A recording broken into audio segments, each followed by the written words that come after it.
So this is all about providing places for people to work and work with other people, but all of those people may not be for the same company, but just about anywhere. 안녕하세요. And it's that 매일매일 flexibility of 운동하기를 the workplace that 실천하고 있는 동탄 왕코입니다. 네, 그렇습니다. 오늘은 5월 20일 불타는 금요일이죠. 날씨 좋고 불금 다들 보내고 계신가요? 전 내일도 새벽 출근이라서 불금은 없네요. 네, 그렇습니다. 오늘은 바이든 형님이 우리나라로 오는 날이죠. 방금 이제 CNN 틀었는데 이제 왠지 특보로 한번 나올 것 같아요, 뉴스가. 아이고야. 오늘 저의 소중한 구독자분께서 한 분이 오늘 생일이세요. 네. 비록 생일 파티는 못 해줬지만 생일 축하드립니다. 집에서 가족들과 즐거운 생일 보내시기 바랍니다. 운동하겠습니다. 방콕에 비가 많이 왔다고 하네요. 운동해야지. 운동할 때 CNN이죠.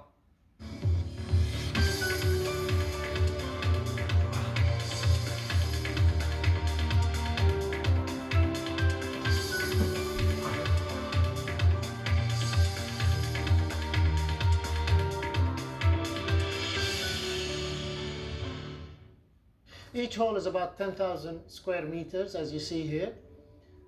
To get more insight into the kingdom's strategy, I met up with the Minister of Industry, Commerce and Tourism at one of the country's flagship projects, the Bahrain International Exhibition and Convention Center. This massive space is said to be the region's largest exhibition center when it opens later this year. Bahrain was already under pressure economically before the pandemic. The pandemic brought along with it a lot more pain.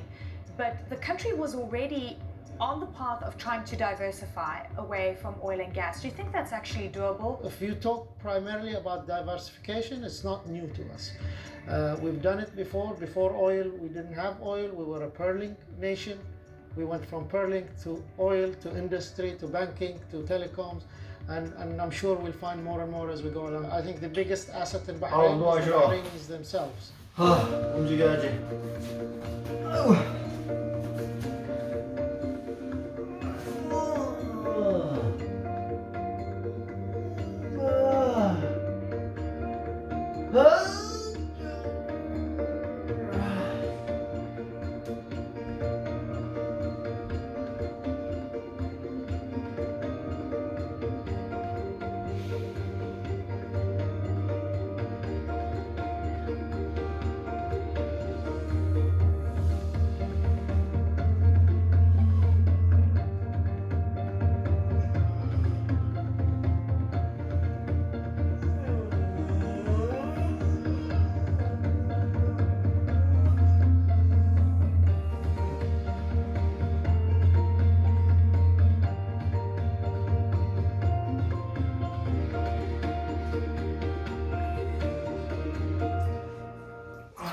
Oklahoma is on its way to having the most restrictive abortion law in the country. A bill passed by the state legislature Thursday bans the procedure from the moment of fertilization, effectively prohibiting nearly all abortions in that state.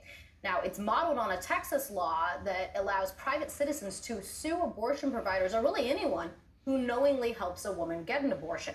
There are exceptions here for certain medical emergencies and also for cases involving rape or incest, but only if reported to law enforcement. The law takes effect as soon as Oklahoma's Republican Governor Kevin Stitt signs it, which he says he will.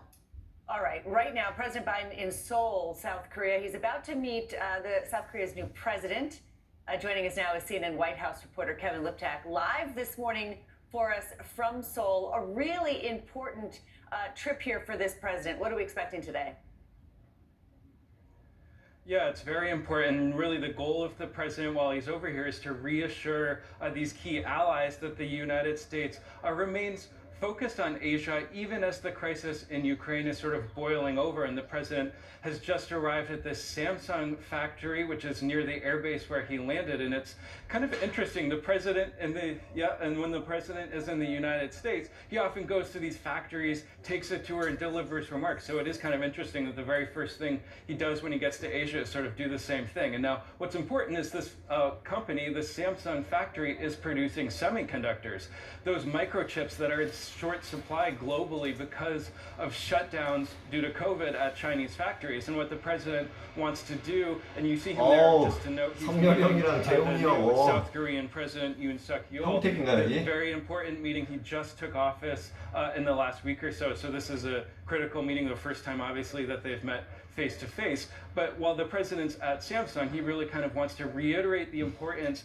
of weaning the United States off its reliance on these Chinese-made components and focus on other allies like South Korea to get them from there, but also to boost domestic production in the United States of these facets. So when you hear the president speak later, you hear him talk about passing this key bill that's pending in Congress that would help boost production of these chips in the United States. And so there is kind of a domestic focus as soon as he gets here. Of course, the chip shortage is part of the larger supply chain issue that is contributing one of the many components to rising prices in the United States. So kind of an interesting focus and back home as soon as he gets here to Asia. But you see them starting to sit down and look at some devices there at the Samsung factory. Yeah, it's cool. These are live pictures. So we're getting to watch, just as if we were a reporter in the room, right? We're getting to watch exactly what these two leaders are doing here this morning.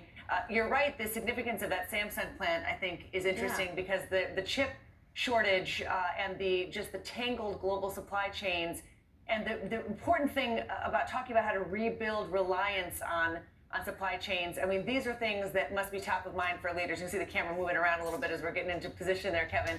But it ties into what's going on at home so well. It does. It really does. Because we know inflation is issue number one for this White House, right?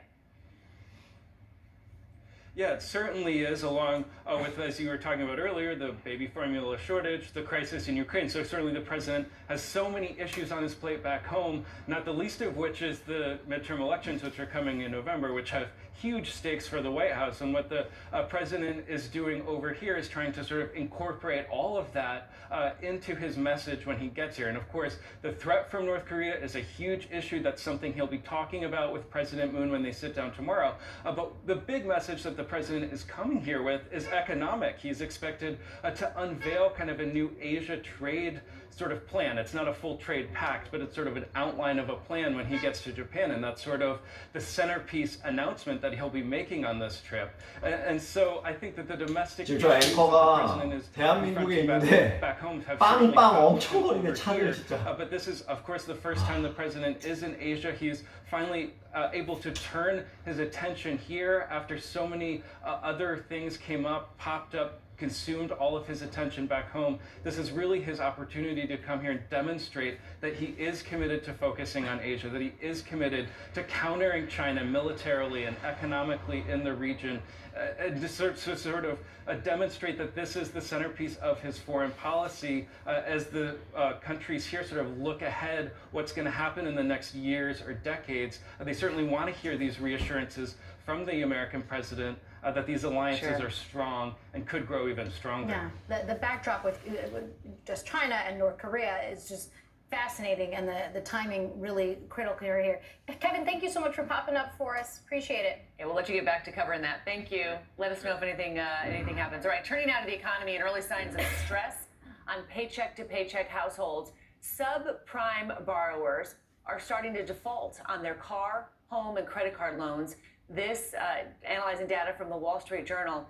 Why? Well, pandemic-era benefits have expired, right? Savings are winding down for these households, and these borrowers are having trouble again. Look, it's a tale of two economies. The housing market's still very strong. Home sellers are in the catbird seat. Look at this. Home prices hit a record $391,000 in April. That's up 15% from a year ago. Just think of that. Your home, the value of the home, the typical American home, of 15% in a year. At the same time, sales, though, are starting to slow for the third month in a row. First-time buyers are essentially all but priced out here, and mortgage rates They fell slightly, but look at that. The 30-year fixed rate mortgage still 5.25%. It's like doubled in the past year, right? What does it all mean?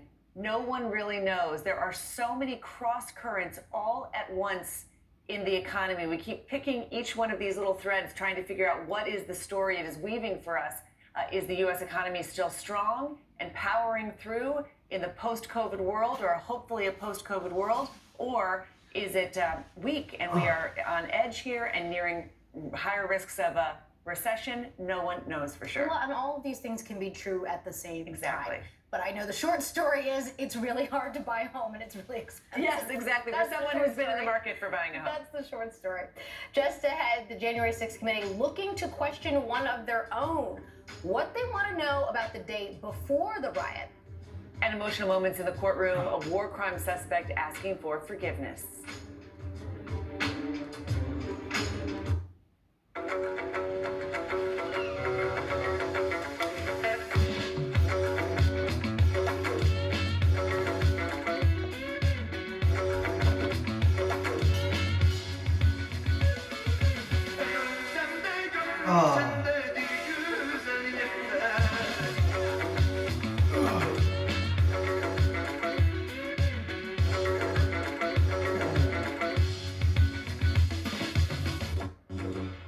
All new Africa. Go inside the inventive minds, evolving places, and creative trends of the Africa you need to know now. Documenting Liberia's vibrant and growing surf community. There are a lot of stories that aren't told. I can show the culture from how we know it.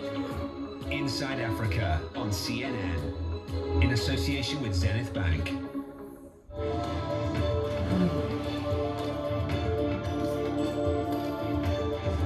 When you follow a story, you may be asked to take risks. And sometimes go down a path that's not marked. Where Iraqi troops would pre-position and these Americans would advise them. These protests are a test for Hamas. Any understanding between Israel and Gaza could quickly fall apart again. The protesters are just outside a military base. They're throwing rocks and security forces firing tear gas. When you dare to take risks, you witness passion and persistence. And they just want to get their past be processed so they can get out of this facility. And that's where change happens. The one thing they have in common is a determination to keep going. Advancement, adaptation, new Marketplace Middle East. Travel and tourism trends in the region. Marketplace Middle East, Saturday on CNN.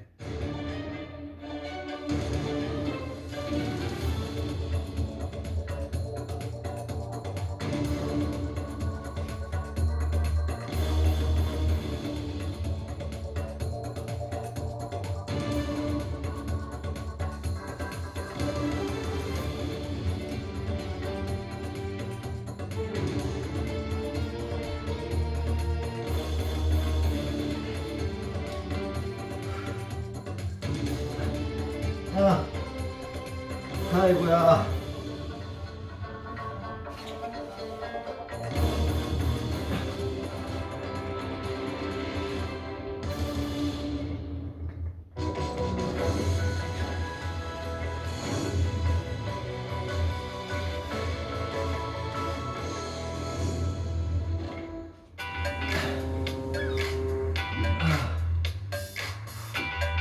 Business is all about making connections. But some connections are easier to make than others. With a CNN partner hotel, the world is always at your fingertips. CNN partner hotels, connected to your world.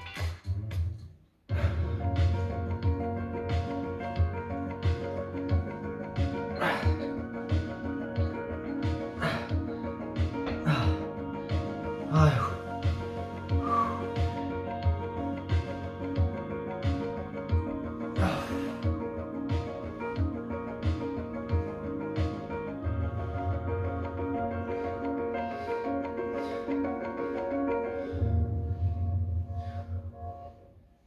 David Mackenzie in Cape Town.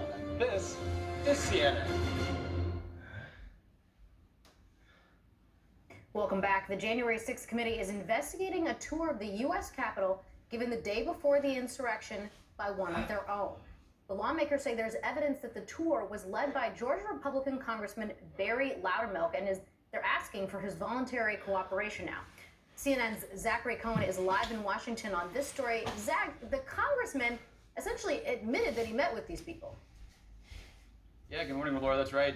This is really the first time that we've seen the committee ask serious questions about these tours that were happening on Capitol Hill the day before the January 6th attack. Now, as you mentioned, this is the first time that they're really naming names, and they've named the congressman from Georgia, Barry Loudermilk, and they said that they have evidence that contradicts previous claims from Loudermilk and other Republicans that they did lead tours of the Capitol complex on January 5th, the day before the Capitol riot. Now, it's interesting because on January 6th itself, Congressman Loudermilk gave an interview with a local radio station in Georgia and described meeting with about a dozen people in his office on the Hill. Take a listen. We actually had about a dozen people up here that wanted to come by and visit. We had them in our office. They definitely were, peaceful people that we've met at church. They were supporters of the president, and they just wanted to be up here as if it was another rally. So it's important to remember, Laura, that at this time, we were in the peak of the COVID pandemic. There was really nobody visiting or allowed to visit Capitol Hill or take tours at this time. Now, there's nothing nefarious, the congressman said in that audio that we just listened to. And really, the committee has not provided a lot of detail about why it's raising this accusation now. But, it remains to be seen if the congressman will answer the questions voluntarily that the committee has for him. So what's his response? So essentially, the congressman told the committee and told the Capitol Police they should release the tapes. The committee is claiming that it's seen security footage that contradicts what Loudermilk and others have said about these tours that happened before the riot occurred. Now, the congressman is essentially daring the committee to show its cards and prove and back up what it's claiming. We're coming up to public hearings that the committee is about to hold, and we'll see what happens then. The congressman didn't seem very enthusiastic about cooperating voluntarily, but he also didn't rule it out. All right, Zach, great to get your reporting this morning. Christine? All right, the FBI's investigation of the January 6th insurrection, the largest in its history, has hit a new milestone. More than 800 people have now been charged in the Capitol riot. Charges range from things like disorderly conduct and obstruction of law enforcement to much more serious charges such as assaulting a police officer. Of those 800, 290 have pleaded guilty. Some faced thousands of dollars in fines. And 175 have been sentenced for their actions now. At least a dozen received prison time, a judge giving one man more than 5 years behind bars. And this is still very much an active investigation. The FBI has arrested more than 90 new defendants since the start of this year, and agents are still searching for hundreds more people, hundreds more alleged rioters. Many of them, as you see here, were caught on camera that day. Some even posted pictures of themselves in the act on social media, which eventually led to their arrest.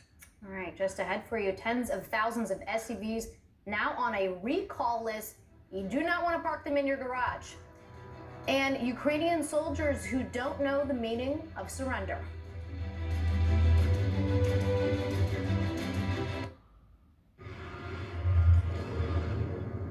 Combining Istanbul's past and future, the Galata Port is a modernist marvel that is uniquely positioned.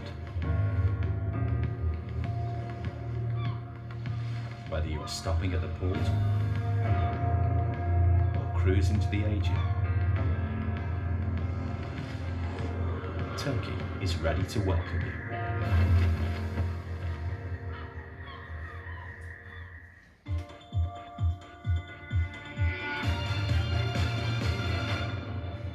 When we decide we want to rise up and do something, when we come to connect with and care about each other and think, now I want to do something about what's happening with them and human trafficking around the world. My name is Sarah Davison Tracy. I'm an author, and I just published a book called No Longer Untouchable, a story of human trafficking, heroism, and hope. I wrote the book over the last 7 years in collaboration with 5 young women 4 of whom were trafficked out of Nepal into India. Devi Sarahanabadi is one of our 5 storytellers. She has been a leader. She has been a visionary for this book, but also for her people in Nepal. I have 1 brother and 5 sisters.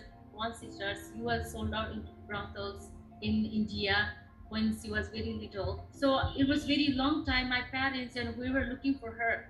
But there was a big challenge for us how to rescue her, how to, get her back to Nepal. I wrote this book with the hope and the dream that these stories would elevate these young women's voices and would bring freedom to the many, many millions who are not yet free.